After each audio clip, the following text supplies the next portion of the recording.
창세기 37장.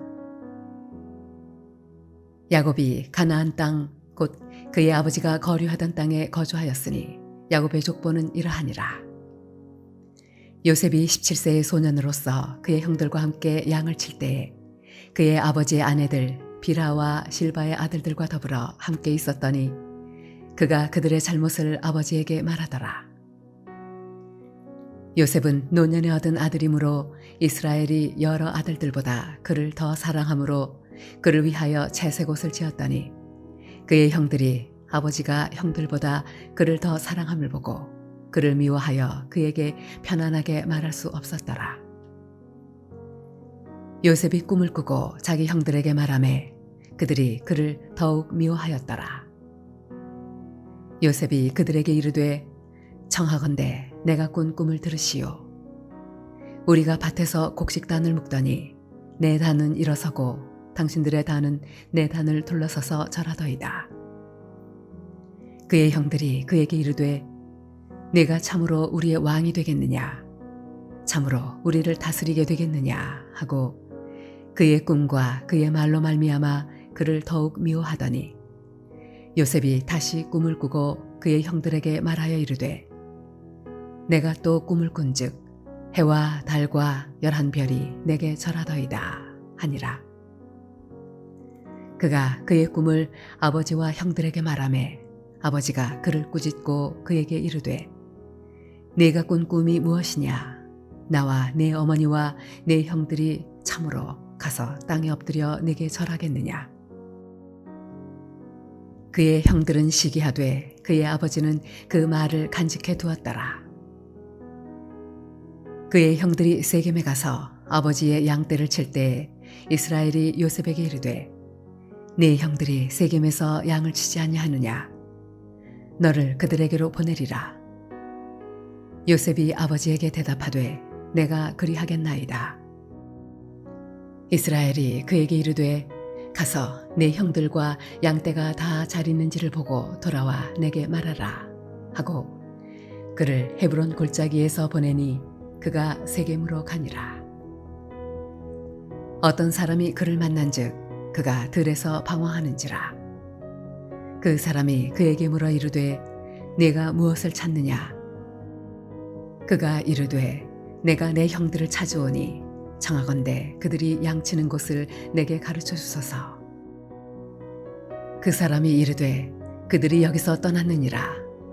내가 그들의 말을 들으니 도단으로 가자 하더라 하니라. 요셉이 그의 형들의 뒤를 따라가서 도단에서 그들을 만나니라.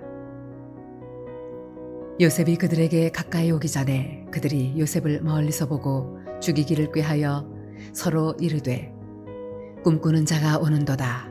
자, 그를 죽여 한 구덩이에 던지고 우리가 말하기를 악한 짐승이 그를 잡아먹었다 하자. 그의 꿈이 어떻게 되는지를 우리가 볼 것이니라 하는지라. 르우벤이 듣고 요셉을 그들의 손에서 구원하려 하여 이르되 우리가 그의 생명은 해치지 말자. 르우벤이 또 그들에게 이르되 피를 흘리지 말라. 그를 광야 그 구덩이에 던지고 손을 그에게 대지 말라 하니 이는 그가 요셉을 그들의 손에서 구출하여 그의 아버지에게로 돌려보내려 함이었더라. 요셉이 형들에게 이르매 그의 형들이 요셉의 옷 곧 그가 입은 채색 옷을 벗기고 그를 잡아 구덩이에 던지니 그 구덩이는 빈 것이라. 그 속에 물이 없었더라.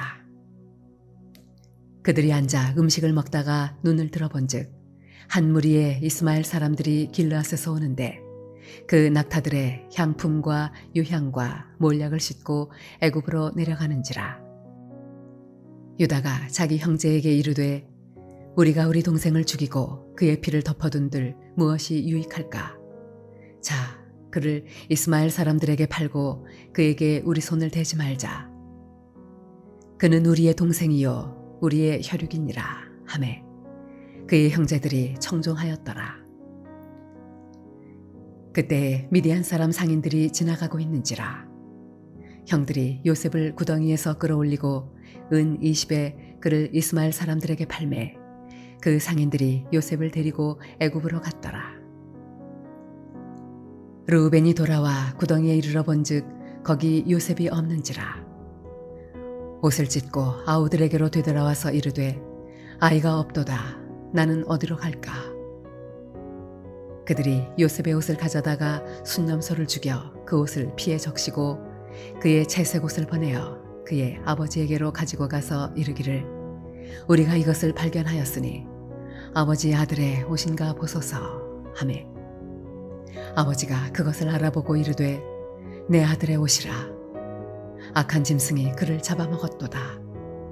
요셉이 분명히 찢겼도다 하고 자기 옷을 찢고 굵은 배로 허리를 묶고 오래도록 그의 아들을 위하여 애통하니 그의 모든 자녀가 위로하되 그가 그 위로를 받지 아니하여 이르되 내가 슬퍼하며 스올로 내려가 아들에게로 가리라 하고 그의 아버지가 그를 위하여 울었더라.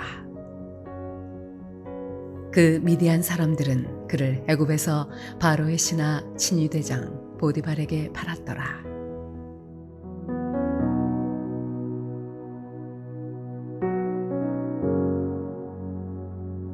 주 안에 사랑하는 성도님들, 오늘 함께 창세기 37장 1절부터 12절까지의 말씀을 함께 나누도록 하겠습니다. 저희가 창세기 12장에서 봤지만 하나님께서 아브라함에게 주셨던 세 가지 약속이 있었습니다. 자손의 복, 땅의 복, 그리고 복의 근원이 되게 해주시겠다. 이 세 가지 복. 창세기는 이 하나님의 약속이 족장들, 그러니까 아브라함, 이삭, 야곱, 그리고 이제 오늘 우리가 보게 되는 이 요셉, 이 흐름에 따라 어떻게 성취되고 있는지를 보여주는 흐름 가운데 있다는 걸 우리가 유념해야 됩니다. 그런데 특별히 우리가 함께 지금 보고 있는 창세기 37장은 이제 하나님께서 이루려 하시는 자손의 약속, 그 약속을 이제 요셉을 통해서 이루시려 하는 하나님의 그 구속사적 그 일하심, 인도하심이 특별히 선명하게 보여지는 본문이라고 할 수 있습니다. 하나님께서는 요셉을 사용하려 하시는 것이죠. 그런데 문제가 있습니다.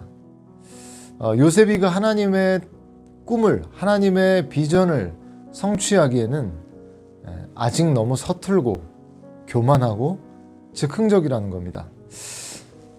그 문제를 더 심화시키는 것은 다름 아닌 그의 아버지 야곱입니다. 야곱은 다른 아들들보다 야곱이 사랑했던 아내가 라헬이죠. 그죠? 라헬을 통해 낳았던 요셉을 더 많이 사랑했습니다. 그래서 그에게만 특별히 권세자들이나 입는 채색 옷을 지어서 입혔던 것이죠. 그의 형제들의 입장에서 어땠을까요? 성도님들 어린 시절에 그 형제가 여럿 있으신 우리 성도님들께서 아마 그런 서운함들 아마 다 가지신 적 있으실 겁니다. 나보다 다른 형제를 부모님이 더 사랑해주고 편애하는 것, 그거 어렵습니까? 알기 쉽습니까? 그거 금방 알게 되잖아요. 그죠? 근데 아주 그냥 보란듯이 채색 옷을 지어 입혔으니 형제들이 얼마나 이 요셉을 향한 시기심이 넘쳐났겠습니까?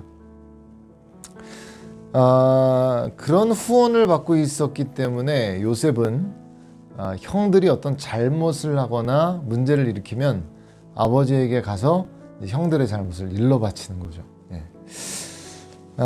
그래서 4절을 보면 그의 형들이 아버지가 형들보다 그를 더 사랑함을 보고 그를 미워하여 그에게 편안하게 말할 수 없었더라, 이렇게 말씀하고 있어요. 그의 교만하고 서툰 이런 모습은 이제 5절부터 더욱더 심화되어 나타납니다. 잘 아시겠지만 요셉이 꿈을 꾸는 건데요. 첫 번째 꿈이 어떤 꿈이죠? 단이 11단이 자기의 단을 향해서 절하더라. 얼마나 해석하기가 쉽습니까? 이게 무슨 의미죠? 형들이 결국 나에게 절하게 될 것이다, 이런 의미인 것이죠.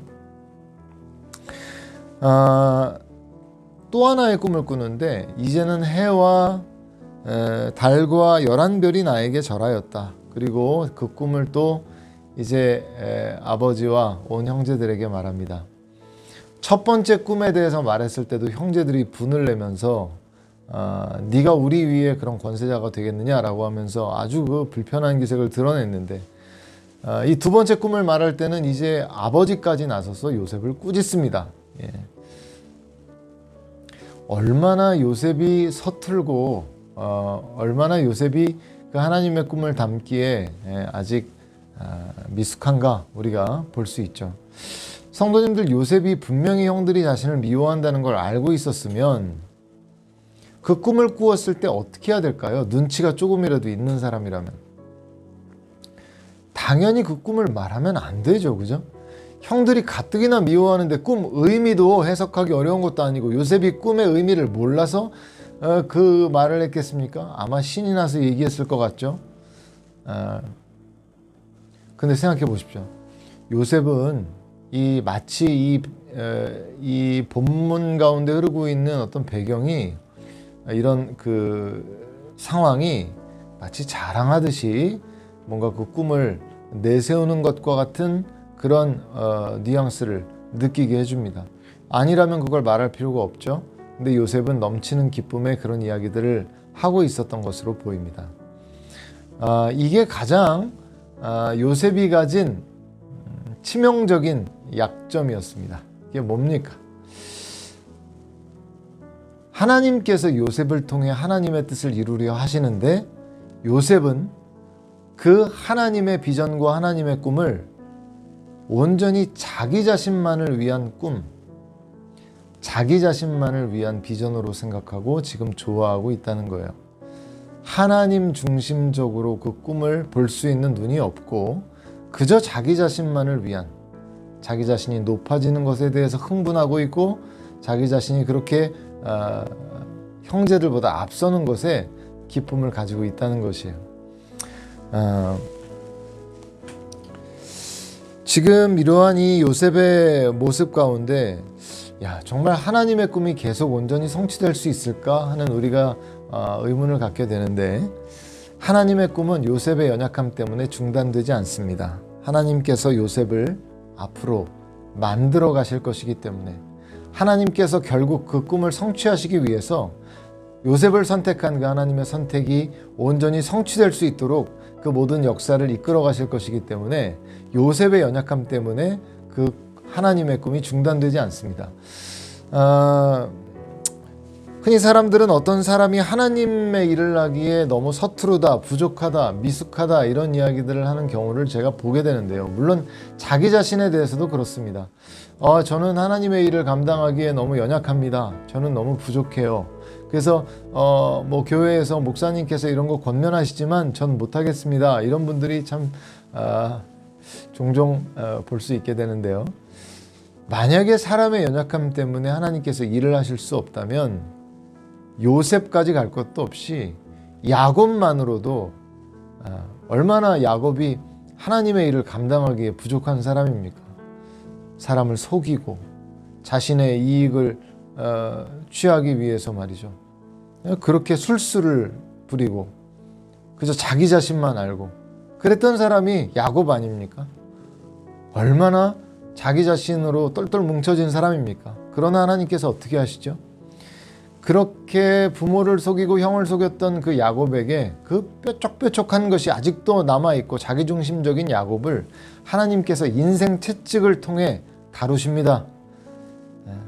결국에 라반을 통해 더 많이 속게 하시고 에서에게 다 그 진빚을 다 갚게 하시고 결국에는 이제 이후에 나오겠지만 결국 아들들에게 속게 됩니다. 요셉이 죽었다 이래가지고 요셉이 아들이 죽었다는, 그렇게 사랑하는 아들이 죽었다고 알았지 않습니까? 그러니까 그 기간 동안을 그 슬픔 가운데 야곱이 살았어야 되는 거죠. 그러니까 대가 지불을 톡톡히 하는 것입니다. 근데 그런 시간들을 통해서 야곱은 하나님께서 쓰시기에 합당한 그릇으로 빚어져 가는 것이죠. 원래 처음부터 합당한 그릇이 어디에 있습니까? 그렇게 완전한 그릇이 누가 있어서 처음부터 완벽해서 쓰임을 받겠습니까?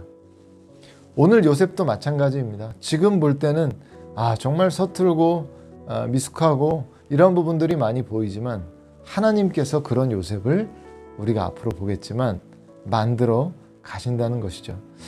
주 안에 사랑하는 성도님들, 오늘 나의 삶, 나 자신의 모습을 보면서 때로 실망될 때도 있고 교회 일들을 맡아달라 부탁받을 때 내가 할 수 있을까? 나는 못하는데 이런 생각이 들 수도 있지만 기억하십시오. 야곱도 요셉도 하나님의 능하신 손 아래에서 그 일들을 감당할 수 있었던 것이지 야곱 자체만으로 요셉 자체만으로 그 꿈을 이루기에는 전혀 거리가 먼 사람이었다는 것 우리가 기억해야 됩니다.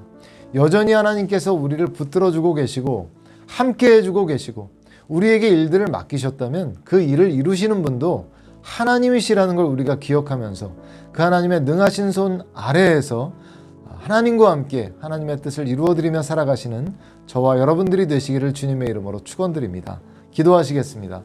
하나님 아버지 감사를 드립니다.